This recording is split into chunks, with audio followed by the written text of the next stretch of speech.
تو یہ جو بچے ہیں، میں بات یہ کر رہا تھا، ہمیں اندازہ نہیں ہے کہ یہ کون ہے، لیکن جس نے ساری برادری، سارے کنبے قبیلے سے چن کے اپنے قرآن کے لیے چنا ہے، وہ جانتا ہے انتخاب کرنے والا کہ انتخاب کی بنیاد کیا ہے۔ پھر وہ کبھی جلدی ظاہر ہو جاتی ہے، کبھی دیر سے ظاہر ہوتی ہے، نسلوں کے بعد جا کر پتہ چلتا ہے کہ اصل میں یہ فلاں کی نیکی کا اثر تھا جو یہاں تک چلا آ رہا تھا۔ تو بھائی ہمارے اس مجمع میں کیونکہ خواتین بھی موجود ہیں، تو میں ایک بات ان کے حوالے سے بھی کرنا چاہوں گا۔ آج جہاں اور پروپیگنڈے ہیں، وہاں یہ بھی ایک پروپیگنڈا ہے کہ اسلام نے عورت کے ساتھ زیادتی کی ہے، اسلام نے عورت کو کچھ نہیں دیا۔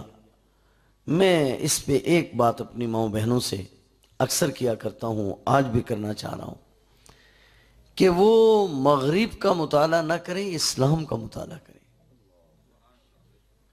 بہت توجہ سے بات سمجھیں، مغرب کا مطالعہ نہ کریں، اسلام کو سمجھنا ہے تو مغرب کی کتابوں سے مت سمجھیں،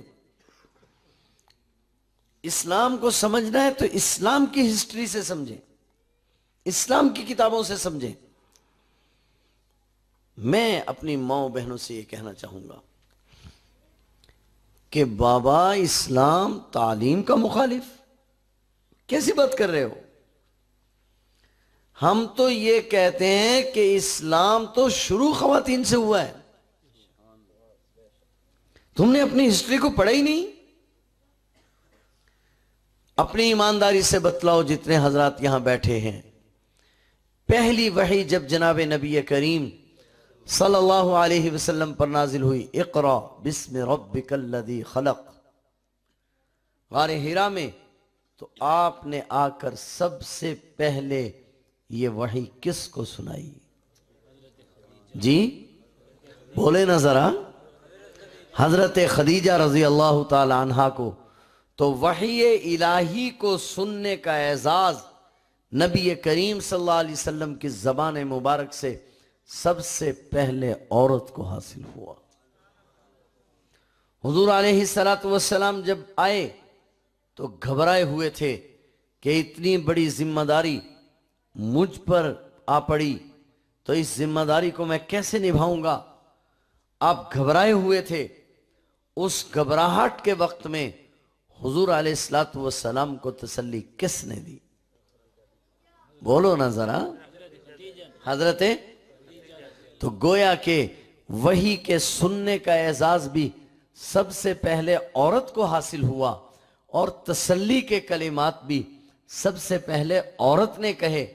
اور جب نبی کریم صلی اللہ علیہ وسلم نے دعوت ایمان دی، اور دعوت ایمان دیتے وقت کہا قولو لا الہ الا اللہ تفلحو، لا الہ الا اللہ کہہ دو کامیاب ہو جاؤ گے۔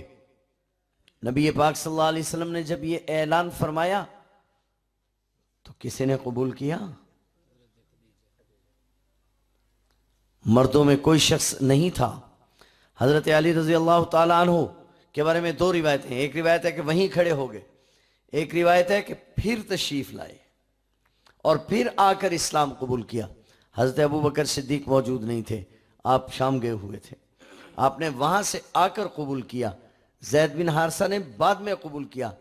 سب سے پہلے ایمان قبول کرنے کی جو سعادت حاصل ہوئی وہ بھی اسی عورت سیدہ طیبہ سیدہ خدیجہ سلام اللہ علیہا کو حاصل ہوئی۔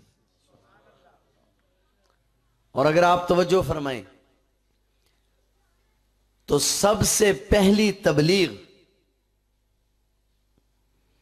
سیدہ خدیجہ سلام اللہ علیہا نے اپنی صاحبزادیوں کو، سیدہ زینب، سیدہ رقیہ، سیدہ ام کلثوم، سیدہ فاطمہ سلام اللہ علیہن، سب سے پہلی تبلیغ سیدہ خدیجہ نے اپنی بیٹیوں کو کی، اور آپ کی چاروں بیٹیاں آپ کی تبلیغ پر نبی کریم صلی اللہ علیہ وسلم کے ہاتھ پر ایمان لائی۔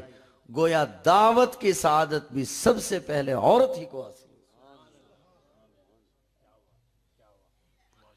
تو ایمان لانے کی سعادت بھی عورت کو حاصل ہوئی, تسلی دینے کی سعادت بھی عورت کو حاصل ہوئی, وحی سننے کی سعادت بھی عورت کو حاصل ہوئی, اور دعوت کی جو توفیق تھی, یہ سعادت تھی, وہ بھی سب سے پہلے عورت کو حاصل ہوئی.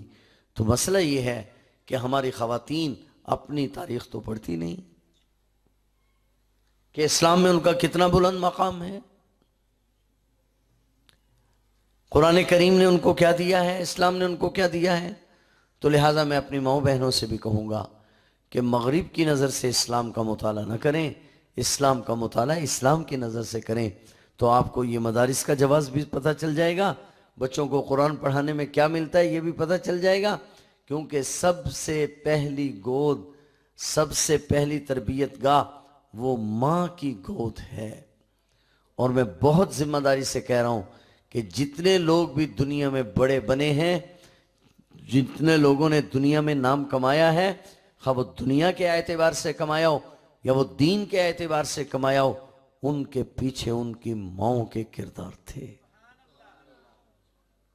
جتنے بڑے لوگ ہیں, آج امام بخاری کا کتنا بڑا نام ہے, امام شافعی کا آج کتنا بڑا نام ہے, یہ جتنے بڑے بڑے نام ہیں آپ ہسٹری اٹھائیے ذرا, پڑھیے ذرا. آج لوگ بایزید بستامی کا نام لے رہے ہیں, آج لوگ شیخ عبد القادر جیلانی کا نام لے رہے ہیں. میں بہت ذمہ داری سے عرض کر رہا ہوں, جب آپ ہسٹری پڑھیں گے, جب آپ تاریخ پڑھیں گے, آپ کو ایک آدمی بھی ایسا نہیں ملے گا جس کے پیچھے اس کی ماں کی دعائیں نہیں تھی, اس کی ماں کی تہجدیں نہیں تھی, اس کی ماں کی پاکیزگی نہیں تھی. احمد شاہ ابدالی افغانستان کے فرما روا تھے. ان کا صرف ایک واقعہ سنا کے اپنی بات کو ختم کروں گا. احمد شاہ ابدالی, ایک زمانے میں مرہٹوں نے ہندوستان پر مغلیہ سلطنت جب کمزور پڑ گئی تو پہلے مرہٹوں نے ہندوستان پر قبضہ کرنے کی کوشش کی. تو افغانستان میں یہ افواہ پھیل گئی کہ مرہٹے جو ہیں وہ ہندوستان پہ قبضہ کر چکے ہیں. اس وقت ذرائع ابلاغ تو تھے نہیں. مرہٹے جو ہیں وہ ہندوستان پر قبضہ کر چکے ہیں, اور بر صغیر پر قبضہ کرنے کے بعد وہ افغانستان پر قبضہ کرنا چاہتے ہیں. تو احمد شاہ ابدالی جو بادشاہ تھے, ان کے دل میں یہ خیال آیا کہ ہمیں مشاورت کرنی چاہیے. چنانچہ انہوں نے اپنے وزراء سے مشورہ کیا. تو وزراء میں اچھے برے سب ہوتے ہیں, تو مشورہ جو کیا تو ایک کوئی بزدل آدمی تھا, اس نے احمد شاہ ابدالی کو مشورہ دیا کہ حضرت اس طرح کریں, ہم قلعے بنوا لیتے ہیں اپنے ملک میں, اگر مرہٹے یہاں آ گئے تو جتنا ہم سے ہو سکا مقابلہ کریں گے, اگر مقابلہ نہ ہو سکا قلعوں میں بند ہو جائیں گے, اپنی جان تو بچائیں گے. اور عجیب اتفاق یہ ہے کہ اس نے رائے دی, اور اس کی رائے پر بھائی توجہ سے, اے بچوں, میں اسی لیے یہاں سے اٹھا رہا تھا, مجھے پتا تھا ان کا علیحدہ جلسہ ہوتا ہے, کیونکہ میرا روز کا تجربہ ہے نا, میرا روز کا واسطہ ان سے. یہ جو کھانے کا دستور چلا ہے نا جلسے کے بعد چاولوں کا, اس کا ایک نقصان یہ بھی ہے. سمجھ رہے میری بات کہ نہیں سمجھ رہے, کہ لوگ جن کو ہم بات سمجھانا چاہ رہے ہیں, وہ جو توجہ سے بات سننا چاہتے ہیں, ان کے بھی پلے کچھ نہیں پڑتا. تو احمد شاہ ابدالی کی مجلس میں یہ مشورہ ہو رہا ہے, کتابوں میں لکھا ہے کہ کیا کرنا چاہیے. شکر ہے کچھ لوگ جاگ رہے ہیں. کیا کر لینا چاہیے؟ قلعے بنا لینے چاہیے. اب یہ جب مشورہ ہو رہا تھا, اس پر فیصلہ ہو گیا. اتفاق یہ ہے کہ احمد شاہ ابدالی کی والدہ بھی اندر سن رہی تھی. بس جو ہی اس پہ فیصلہ ہوا, اس نے اندر سے دروازہ کھٹکھٹایا. احمد شاہ ابدالی جو اپنے والدہ صاحبہ کے کمرے میں پہنچے تو والدہ صاحبہ کا غصہ, چہرہ غصے سے سرخ تھا. والدہ صاحبہ نے کہا, احمد شاہ, میں نے تو پوری زندگی کبھی ناپاکی کی حالت میں تجھے دودھ نہیں پلایا, کبھی بغیر وضو کے تجھے دودھ نہیں پلایا, حرام کا لقمہ کبھی میں نے نہ اپنے پیٹ میں ڈالا نہ تیرے پیٹ میں ڈالا. تو بزدل مرہٹے ابھی ہندوستان میں اور تو یہاں قلعے بنا رہا ہے.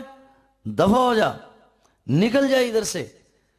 کبھی زندگی میں مر جاؤں تو میرے جنازے پر نہ آنا, میں تیری شکل نہیں دیکھنا چاہتی.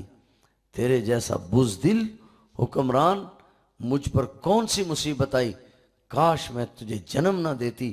بس جو ان کے منہ میں آیا انہوں نے احمد شاہ ابدالی کو کہا. اب اس زمانے میں بڑا ادب و احترام تھا. احمد شاہ ابدالی کانپ رہے ہیں, والدہ صاحبہ غصے سے سرخ ہیں. احمد شاہ ابدالی واپس لوٹے, پھر اجلاس بلایا اور کہا کہ ہم ہندوستان پر حملہ کریں گے. اور پھر احمد شاہ ابدالی نے ہندوستان پر حملہ کیا اور مرہٹوں کو شکست دی. آج اگر احمد شاہ ابدالی کا نام باقی ہے تو کیا یہ اس ماں کا کردار نہیں ہے جس نے یہ سارا کچھ کیا ہے؟ تو بھائی میں عرض یہ کرنا چاہ رہا ہوں کہ عورت کو اللہ تعالیٰ نے بڑی عظمت عطا فرمائی ہے. اس کے توفیل, اس کی پاکیزگی کے توفیل, اس کی نیکی کے توفیل. بچے بلند مقام پر پہنچ رہے ہیں, لہٰذا ان مدارس کے ساتھ تعاون کرنا, ان کے ساتھ دعا کرنا, ان کے لیے دعا کرنا, اپنے بچوں اور بچیوں کو دین کی تعلیم دینا, یہ ہم سب کی ذمہ داری ہے. اور اگر ہم نے چھوڑ دیا تو یہ خوب یاد رکھیں, میرا رب ہمارا محتاج نہیں ہے. رب ہمارا محتاج نہیں ہے. رب ہمارے مدارس کا محتاج نہیں ہے. ساری دنیا اس کی محتاج ہے. اللہ الصمد, ساری دنیا اس کی محتاج ہے. وہ بولو نا ذرا, وہ کسی کا محتاج,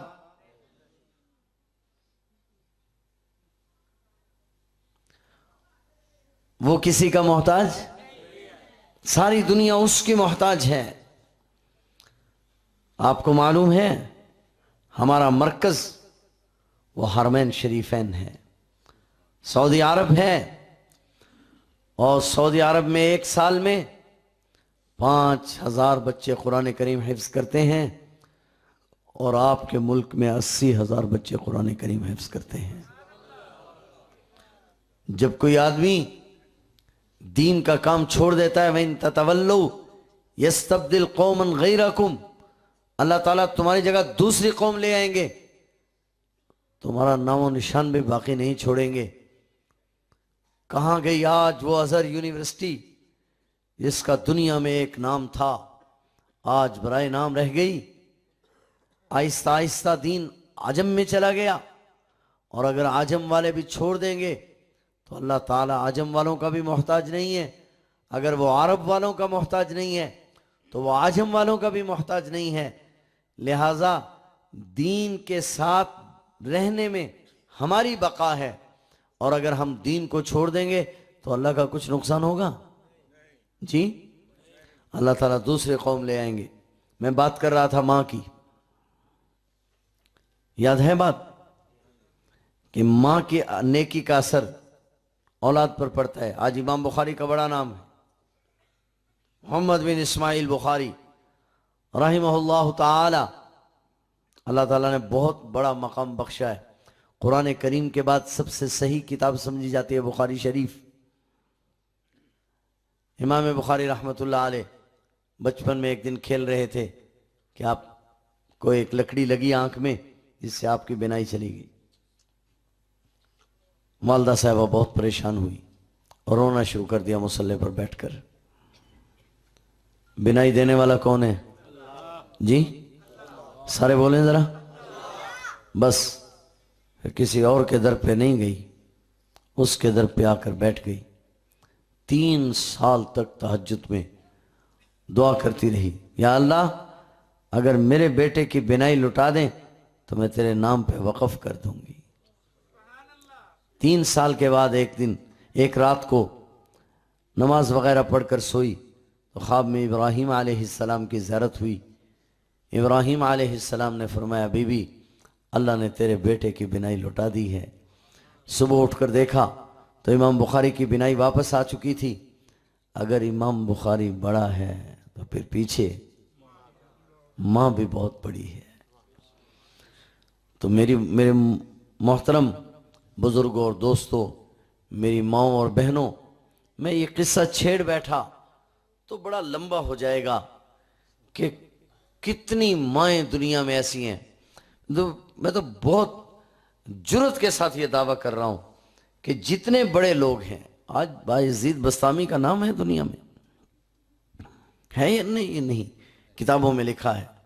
والدہ صاحبہ نے پڑھنے کے لیے بھیجا، جاؤ بایزید فلاں بزرگ کے ہاں چلے جاؤ. اس زمانے میں ایسے ہی ہوتا تھا، جو کوئی عالم ہوتا تھا کسی جگہ بیٹھ جاتا، لوگ وہیں چلے جاتے تھے. جاؤ ان کے ہاں جا کر دین سیکھو. سیکھنے کے لیے گئے، بچے تھے تو ہفتہ 10 دن کے بعد واپس آ گئے. دروازہ کھٹکھٹایا، من دق الباب، کون ہے دروازے پر؟ انا بایزید. والدہ صاحبہ صحن میں وضو کر رہی تھی. من بایزید؟ کون بایزید؟ میرا بچہ تو پڑھنے کے لیے گیا، تو کون ہے؟ بالکل ناواقف ہو گئی. میرا بایزید تو پڑھنے کے لیے گیا، تو کون ہے؟ جاؤ ادھر سے. بس بایزید وہیں سے واپس ہو گئے. پھر مکمل دین سیکھ کر واپس گھر تشریف لائے. تو اگر بایزید کا اتنا بڑا نام ہے تو بایزید کے پیچھے ماں بھی بہت بڑی ہے. خواجہ قطب الدین بختیار کاکی کا آج نام مشہور ہے دنیا میں. خواجہ قطب الدین کی والدہ صاحبہ نے 15 پارے خود قطب الدین کو پڑھائے، اور جب 5 سال کی عمر ہو گئی تو پھر مکتب میں مسجد میں چھوڑ آئی. امام صاحب کے پاس بٹھائی، کہا میرے بچے کو قرآن پڑھا دیں. جب استاد محترم نے پڑھانا چاہا تو معلوم ہوا کہ بچہ کچھ پہلے پڑھا ہوا ہے. سننا چاہا تو 15 پارے قطب الدین نے سنائے. خدا کی قسم کتابوں میں لکھا ہے کہ استاد نے جب وہ منزل سنی تو قطب الدین کا ہاتھ پکڑا، جا کے والدہ صاحبہ کا دروازہ کھٹکھٹایا، کہا کہ میں چاہتا ہوں اگلے 15 بھی آپ پڑھا دیں، اگلے 15 بھی آپ پڑھا دیں. آج قطب الدین کا نام ہے تو قطب الدین کے پیچھے بھی کوئی ہے. قطب الدین کے پیچھے اس کی ماں ہے. آج شیخ عبد القادر جیلانی کا نام ہے. شیخ عبد القادر جیلانی کے پیچھے بھی والدین ہیں. تو میں تو بڑے حوصلے کے ساتھ یہ دعویٰ کر رہا ہوں کہ جتنے بڑے لوگوں کو دیکھیں گے ان کے پیچھے ان کی ماؤں کے کردار، ان کے والدین کے کردار. بھئی اپنے بچوں کو دین کی طرف لاؤ. ہم یہ نہیں کہتے کہ دنیاوی تعلیم نہ دلواؤ، وہ ضرور دلواؤ، لیکن اتنا دین ضرور پڑھاؤ کہ بچے کو حلال اور حرام کی تمیز ہو سکے. آپ کے مرنے کے بعد آپ کا جنازہ تو صحیح پڑھ سکے، اتنی تعلیم تو دلواؤ. اللہ تبارک و تعالی اس جگہ کو آباد فرمائے، رشد و ہدایت کا مرکز بنائے، دین سیکھنے سکھانے والوں کو یہاں جمع فرمائے. ہمارے عزیزوں کو جو یہاں پر قاری صاحب محنت کر رہے ہیں، ان کے رفقا محنت کر رہے ہیں، اللہ تبارک و تعالیٰ ان کو دن دگنی رات چگنی ترقی نصیب فرمائے. باقی یہ دیواریں بغیر سیمنٹ کے کوئی مسئلہ نہیں ہے، ہمارے لیے یہ کوئی مسئلہ نہیں ہے. ہمارے بزرگوں نے درختوں کے نیچے کام شروع کیا، اکیلے ہی چلے تھے جان بے منزل، لوگ ملتے گئے اور قافلہ بنتا گیا. پر پریشان ہونے کی ضرورت نہیں ہے، اللہ سے مانگتے رہیے انشاءاللہ العزیز. اللہ تبارک و تعالی اپنے خزانہ غیب سے اس کے اسباب کو بھی پیدا فرما دیں گے اور پڑھنے پڑھانے والوں کو بھی یہاں پیدا فرما دیں گے. کتنی جگہیں ہیں جو ہم نے اپنی آنکھوں سے دیکھی ہیں. کل تک وہاں بنیاد رکھی جا رہی تھی، کچھ پتہ نہیں تھا کل کیا ہوگا، لیکن آپ جاتے ہیں تو وہ الحمدللہ ایک گلشن بنے ہوئے ہیں، بڑے بڑے ادارے بنے ہوئے ہیں، اور وہاں دین کا کام ہو رہا ہے. اللہ تعالیٰ نے دین کا کام لینا ہے، لہذا دل برداشتہ نہ ہو جائیے، پریشان نہ ہو جائیے، چٹائیوں کو دیکھ کر پریشان نہ ہو جائیے. انشاءاللہ العزیز انہی چٹائیوں سے بڑے بڑے لوگ پیدا ہوئے ہیں، ایسے بڑے بڑے لوگ پیدا ہوئے ہیں۔ امام شافعی رحمہ اللہ تعالی جب پڑھنے کے لیے مدینہ منورہ امام مالک کے پاس گئے تو آپ کے پاس صرف 2 پرانی چادریں تھی، اور والدہ صاحبہ نے اس لیے دی تھی کہ راستے میں کہیں ضرورت پڑ جائے تو بیچ کر استعمال کر لینا۔ لیکن جس دن امام شافعی مدینہ منورہ سے مکہ مکرمہ کو واپس گئے تھے 17 سال کے بعد، تو امام شافعی اس وقت تحصیلدار تھے، اس وقت بڑے آدمی بن چکے تھے۔ امام شافعی جب والدہ صاحبہ کے کہنے پر دوبارہ مکہ مکرمہ پہنچے تو وہی شافعی جس کی والدہ نے، محمد نام تھا آپ کا، جس کی والدہ نے رخصتی کے وقت کہا تھا بیٹا میرے گھر میں ان 2 چادروں کے سوا کچھ نہیں ہے، وہ امام شافعی جب مدینہ منورہ سے رخصت ہو کر آئے تو امام شافعی کے لوگ اس قدر معتقد ہو چکے تھے کہ 100 اونٹ غلے سے لدا ہوا لوگوں نے امام شافعی کے ساتھ کر دیا تھا۔ امام شافعی جب مکہ مکرمہ پہنچے تھے تو پورا مکہ شہر امام شافعی کے استقبال کے لیے آیا تھا، اور استقبال کے لیے آنے والوں میں امام شافعی کی والدہ بھی تھی۔ جب یہ اونٹوں کی قطار دیکھی تو امام شافعی کی والدہ نے کہا محمد میں نے تجھے دنیا کمانے کے لیے تو نہیں بھیجا تھا۔ امام شافعی نے کہا اماں جان میں دنیا کمانے نہیں گیا تھا، دنیا میں نے نہیں کمائی، مگر جب بندہ اللہ کا ہو جاتا ہے تو دنیا اس کے پیچھے آ جاتی ہے۔ مگر امام شافعی کی والدہ مطمئن نہ ہوئی، کتابوں میں لکھا ہے آپ نے 100 اونٹ غلے سے لدے ہوئے وہیں پر خیرات کر دیے، اور 10 سیر جو اپنے گھر کے لیے رکھ لیے۔ شافعی کی والدہ نے پوچھا کہ بیٹے محمد یہ کیا ہے؟ کہا اماں جان یہ جو ہیں اپنے گزر اوقات کے لیے رکھے ہیں۔ امام شافعی کی والدہ نے بڑا عجیب جملہ کہا محمد 17 سال میں تجھے رب پہ بھروسہ نہیں آیا؟ کیا کرے گا ان جووں کو؟ تجھے اللہ پہ توکل نہیں آیا؟ آپ نے وہ 10 سیر جو بھی خرچ کر دیے۔ امام شافعی اتنا بڑا ہے تو پیچھے ماں کتنی بڑی۔ اللہ تبارک و تعالی ہم سب کی حاضری کو قبول فرمائے۔ معذرت چاہتا ہوں لمبی بات ہو گئی، اللہ جل شانہ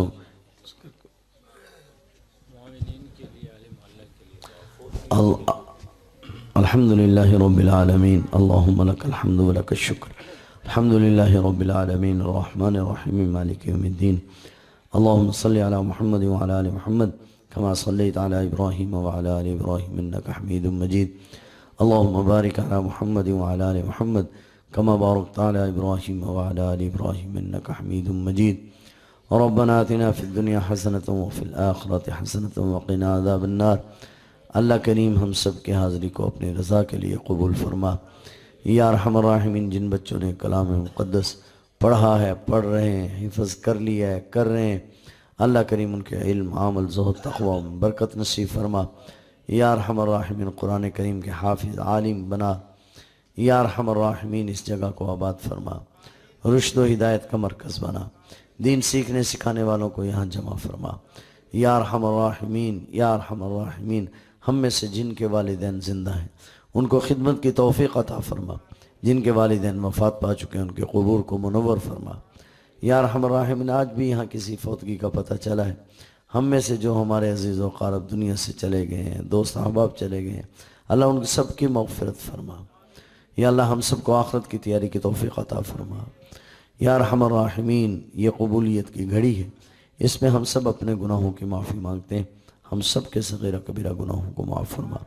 مسلمانوں کے مال جان عزت آبرو کی حفاظت فرما، ہم سب کو اپنی مرضیات پر چلنے کی توفیق عطا فرما۔ صلی اللہ تعالی علی خیر خلق محمد و آلہ وسلم۔